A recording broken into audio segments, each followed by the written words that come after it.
আরে গেল কোথায়? তুমি ভিজে গেল।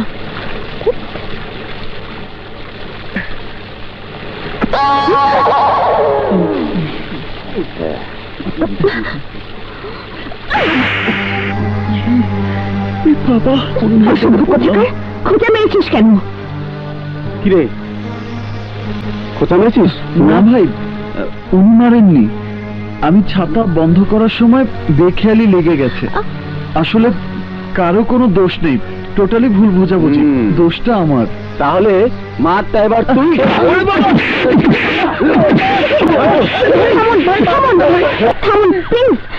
জন্ম নিয়েছি আমি, তাই সে ভুলের জন্য আমি ক্ষমা চাচ্ছি।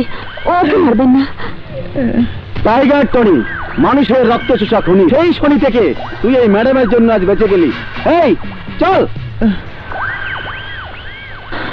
ঘটনা যা হবার হয়েছিল, তুমি কেন সত্যি কথা বলতে গেলে? না বললে অন্যায় হতো, ওরা তোমাকে অপমান করতো। এখন তোমাকে যে করলো, আমার কাছে অবাক লাগছে। তুমি অত্যাচার মুখ বুঝে সহ্য করলে কেন? তা না করে কি করব? ওই গুন্ডাদের সাথে মারামারি? উরি বাপরে বাপ, চর থাপ্পড় হজম করা সহজ, কিন্তু মারামারি করতে অনেক সাহস লাগে। অত সাহস আমার নেই। চুপ করো, তাহলে একটু আগে শতাঙ্গী মেরেছ কর সাহসে? কথায় আছে না, ঝড়ে বক মরে, ফকিরের কেরামতি বাড়ে। আমার বেলাও ঠিক তাই ঘটেছিল।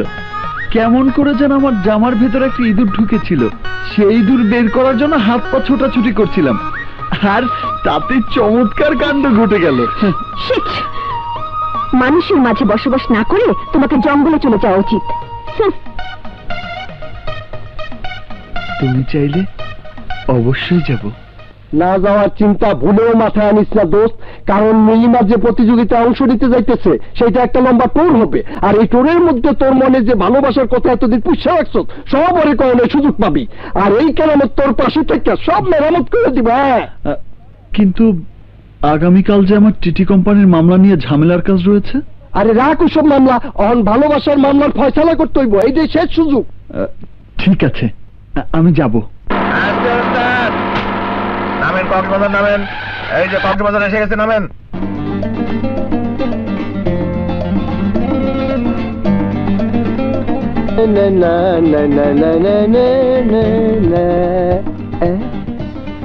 শোন দোস্ত, যেই ভাবে চিন্তা করতাস দেখিস আবার প্রেমের ইতিহাস রচনা করে ফেলাইস না। আমি জানি কি লিখতে হবে। শোন, যা লিখবি দেওয়ার আগে আমারে কিন্তু একবার দেখাইস। তুমি কোনো চিন্তা করো না, আমি লেখার মধ্যে কোনো ভুল করব না। ঠিক যে কি লেখতেছ তা তো দেখতে আসছি, লেখো, আমি যাই।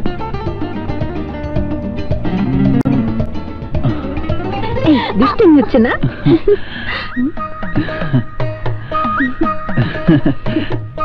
আসি।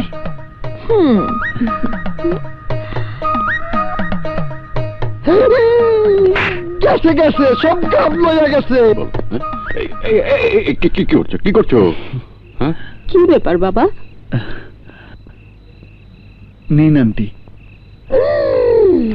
হায় হায়, মাইয়ারে থুয়া মাইয়ার মাইরে দিতাছে।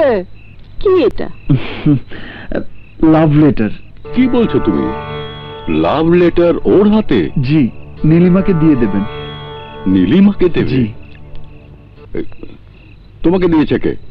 কেউ না, আমি দিয়েছি। কি বলছো তুমি? মেয়ের লাভ লেটার কেউ মায়ের হাতে দেয়? ব্যাপারটা আপনাদের কাছে অবাক লাগছে, কিন্তু কোনো ছেলের কোনো মেয়েকে সরাসরি লাভ লেটার দেওয়াটা আমার কাছে অন্যায় বলে মনে হয়। তাই মেয়ের গার্জিয়ানের হাতে দেওয়াটাই ন্যায়, কারণ তারাই তো তাদের মেয়ের ভালো মন্দ বোঝেন। জীবনে প্রথম দেখলাম। যদি ভালো মনে করেন তাহলে নীলিমাকে দিয়ে দেবেন, আর যদি খারাপ মনে করেন তাহলে ছিঁড়ে ফেলে দেবেন। দারুণ বুদ্ধিমান তুমি। এই চিঠি অবশ্যই আমি নীলিমার হাতে তুলে দেব। দেখলে তো নাজমা, সেই ছোট্টবেলাতে ওকে নীলিমার জামাই করবো বলে যে সিদ্ধান্ত নিয়েছিলাম তাতে কোনো ভুল ছিল না।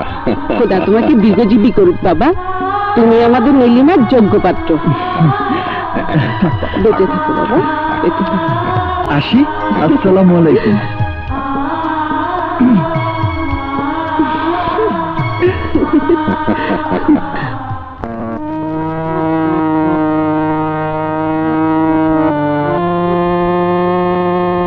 আন্টি, বাদশাহ আপনার যে চিঠি দিচ্ছে তার উত্তর এখনো পায় নাই কেন?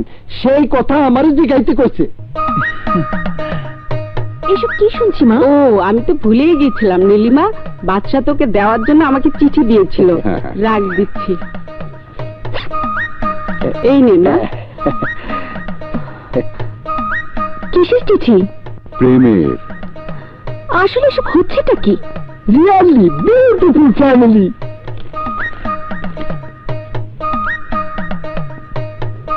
কি বিশেষ কিছু লিখছে? নাও তুমি পড়ো। হইতে বাদশাহ চৌধুরী, পাবে মিস নীলিমা রহমান। প্রিয় নীলিমা, আমার হৃদয়ে চিরস্থায়ী ভালোবাসাটুকু গ্রহণ করো, এটা তোমার প্রতি আমার মিনতি। তোমাকে ভালোবাসি বলার জন্য প্রয়োজন তোমার পারমিশন। পারমিশন? তোমার মনে ভালোবাসার জায়গাটা খালি আছে তা আমি জানি। সেই জায়গাটা আমাকে আশ্রয় দেওয়ার জন্য বিনীত প্রার্থনা করছি। সেই সাথে তোমার ভালোবাসা পাওয়ার যোগ্যতা স্বরূপ আমার জীবন বৃত্তান্ত উল্লেখ করিলাম। যদি তুমি তা জানার পর আমাকে যোগ্য স্বামী হিসাবে মেনে নাও, তাহলে আমি আমার প্রাণের শেষ নিঃশ্বাস থাকা পর্যন্ত তোমাকে উপযুক্ত বউ হিসাবে মর্যাদা দিয়ে যাব। তোমাকে সুখী রাখার জন্য জীবন দিয়ে দেব।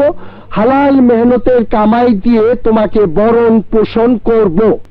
উফ, তোর মতো মানুষ সিডরে পড়ে মরে যাওয়া উচিত আছিল। সরি নীলিমা, ওরে যাতে আনা সম্ভব না। প্রেম পত্রে যা লিখছে মনে হয় কোন আদর্শ ইনস্টিটিউটে চাকরির জন্য আবেদন করছে।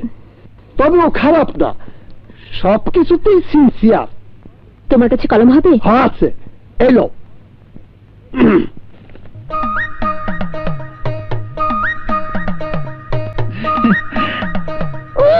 বাপ খানা দেখো, মনে হয় বিশ্ব প্রেমিকের চিঠি লিখছে।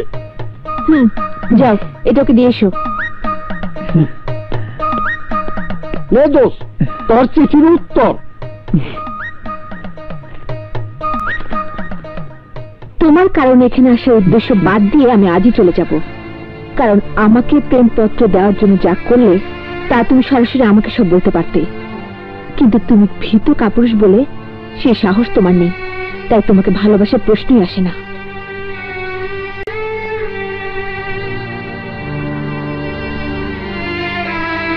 মা, আজ আমি চলে যাব, কিন্তু প্রতিযোগিতা সব বাদ। আন্টি, আপনি যদি অনুমতি দেন তাহলে 10 মিনিটের জন্য আমি একটু ওর সাথে কথা বলতে চাই। এ তো অনুমতি কি আছে বাদশা, তুমি কথাবার্তা বলে বোঝাপড়া করে নাও। ধন্যবাদ। যা, কথা বল।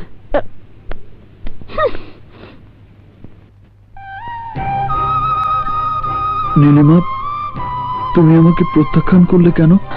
এটা কোনো লাভ লেটার হলো? এটা পরে আমার কিছু ফিল হয়নি। কেন? আমি কি দেখতে সুদর্শন নই, শিক্ষিত নই? কিসের কমতি আছে আমার মধ্যে? সবই আছে, কিন্তু তোমাকে দেখে আমার মনে ভালোবাসার ইচ্ছে জাগে না। ছোটবেলা থেকে তোমাকে আমি বউ বানাবো বলে স্বপ্ন দেখেছি। আদর্শ আর ন্যায়নীতির জীবন গড়ে তুলেছি।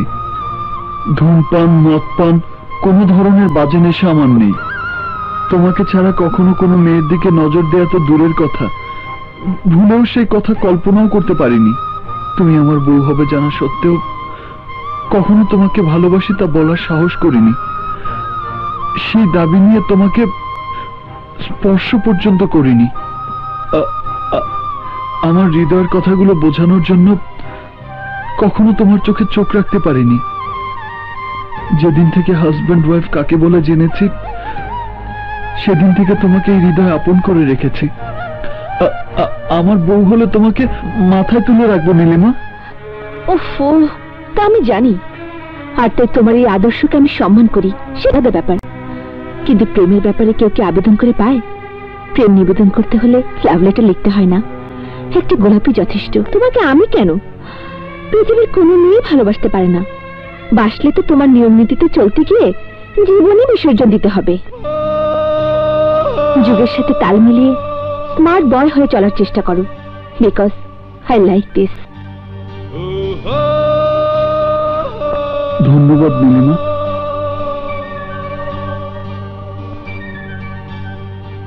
তোমার সময় শেষ হয়ে গেছে।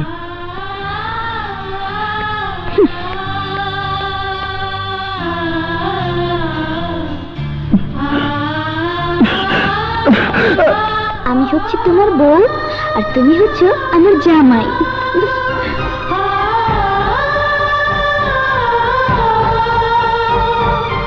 আমি ওকে এক্ষুনি বিয়ে করবো, আমি ওকে যেতে দিব না।